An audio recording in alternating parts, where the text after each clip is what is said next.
is but normal na kung minsan meron ka namang lakas ng loob para sabihin na kaya ko to, kaya kong i-handle ang isang bagay. Pero we have to accept na hindi lahat ng oras or hindi lahat ng panahon kaya mong i-handle ang mga bagay-bagay.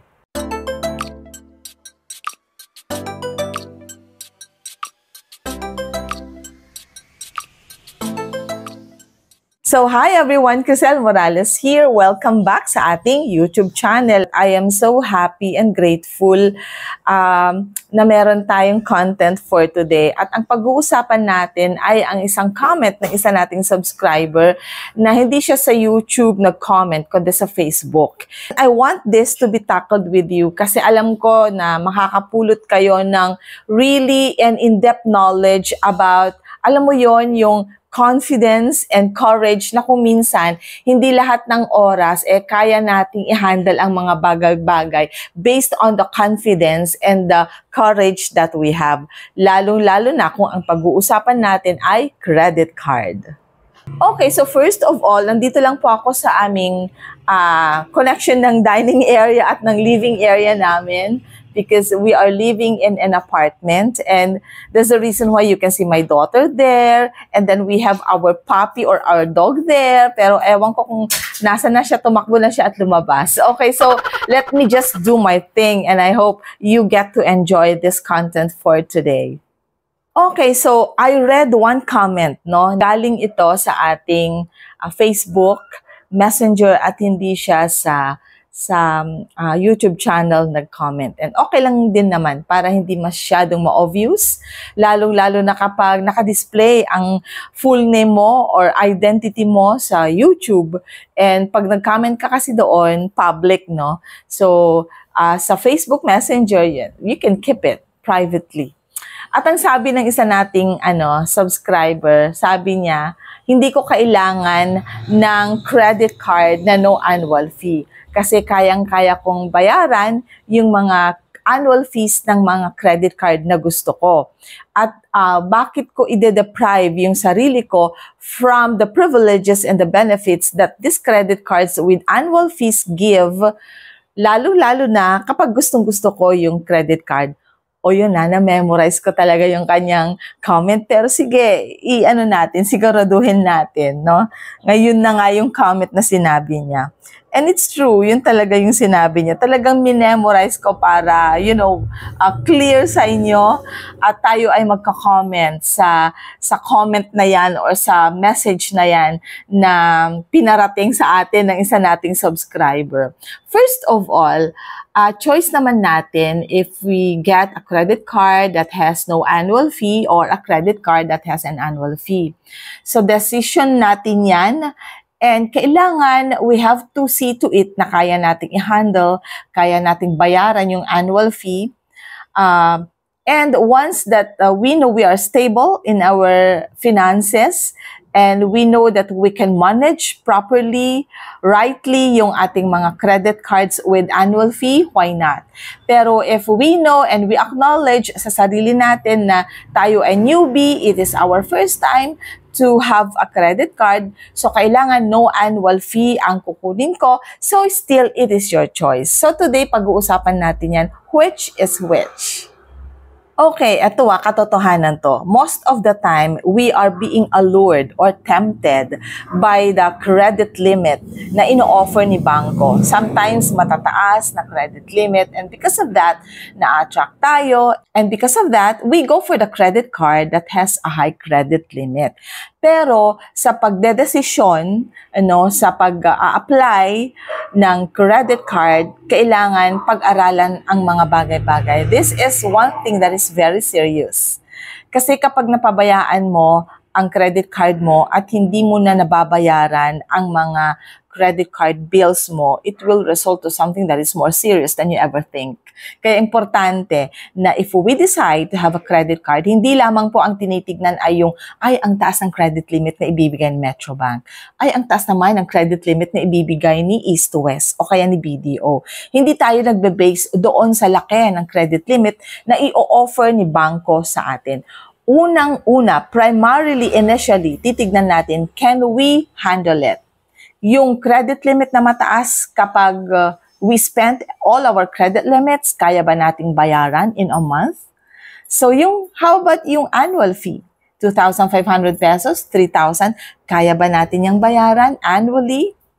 If you know that you are financially stable, you are a very responsible person, and maybe it's not your first time to have a credit card, pwede kang mag-jump into it. Pwede kang mag-jump into that situation.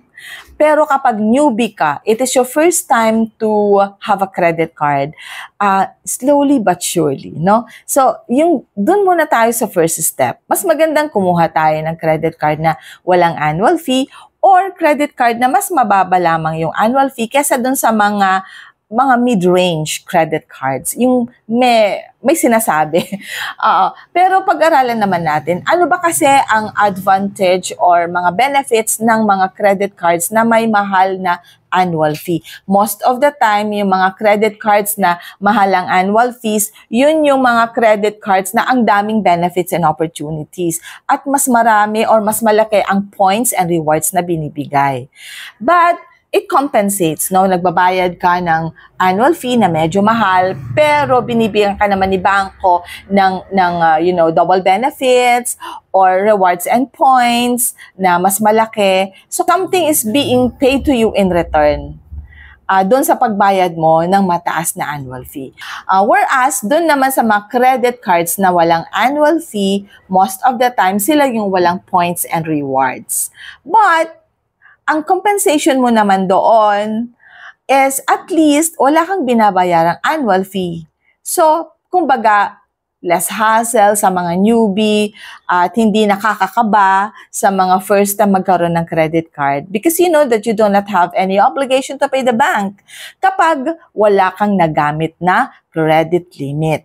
Ang iniisip mo na lang is kapag nagamit mo yung credit limit mo, kung magkano yung nagamit mo doon, nag-cash advance ka ba. So, kumbaga, yun na lang yung iniisip mo na babayaran mo monthly, but not of the annual fee anymore. Borado na yun. Okay, so yun. So, it's a matter of yung tawag dito status ng isang applicant.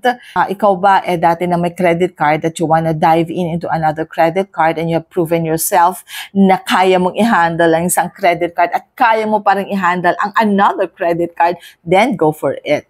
But if you know that you're a newbie, first time, then mas maganda na kunin natin yung mga no annual fee or yung mga credit card na mas mababa lamang ang mga annual fees. Now, may question naman ang isa pa nating subscriber na si Larina. Sabi ni Larina, ma'am, paano malalaman na ang credit card ay no annual fee o kaya mababa lamang yung annual fee? Kasi po sa mga malls, may nagpapa-apply. Kung minsan tatawag na lang si bangko, tapos biglang dadating ang credit card at mabibigla na lamang po yung mga applicants o yung clients kasi itong mga credit card na binigay ay may mga annual fees at kung minsan matataas ang annual fee nila. Okay, so usually this happens. Sa mga malls, meron yung nagbibigay ng payong, mag-apply ka lang sa kanila o kaya earphones. And paano ba malalaman na yung credit card no annual fee or mababa lamang yung annual fee? In cases like yung mga nagpapa-apply sa malls, biglang tatawag na lang yung bangko, tapos yung pala, na-approve yung application mo and magpapadala ng credit card na hindi mo alam, mataas pala yung annual fee. Okay, this is what you're going to do. Kasi si bangko naman or si agent naman, kahit sa mga malls, nagpapa-apply for the credit card application, ipapasa pa rin yan sa bangko. At mag-undergo yan ng verification and all. And kung minsan tatawag naman yan i-verify nga. So doon mo na sabihin na if you will be approved, just in case, you tell the customer service representative na kung pwede ang ibigay sa yung credit card yung walang annual fee.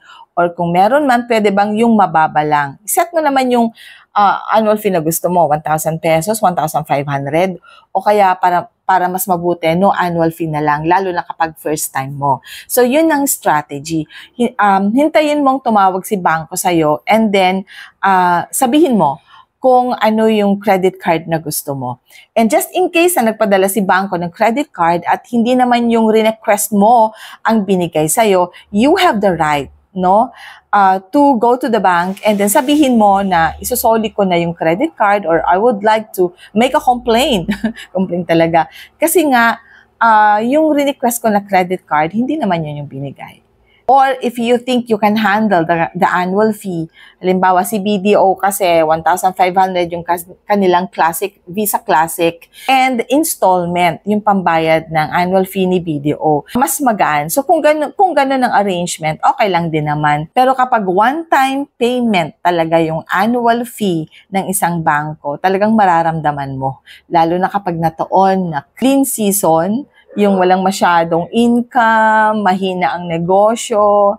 So, yun yung mga nakakaano talaga na times kung biglang i-charge ka ni bangko ng 2,000 pesos na annual fee. So, yun. Tignan natin kung kaya natin, magandang offer like si BDO, installment yung kanilang annual fee. And kapag ganun ang offer and you think you can, go for it. But if you think you cannot, then you have the right to go to the bank at sabihin na, well, I cannot manage, hindi ko kaya. I requested for a credit card na walang annual fee, pero binigyan nyo ako ng with annual fee. And so, I'm giving this back because I cannot handle it. Ganun lang naman kasimple.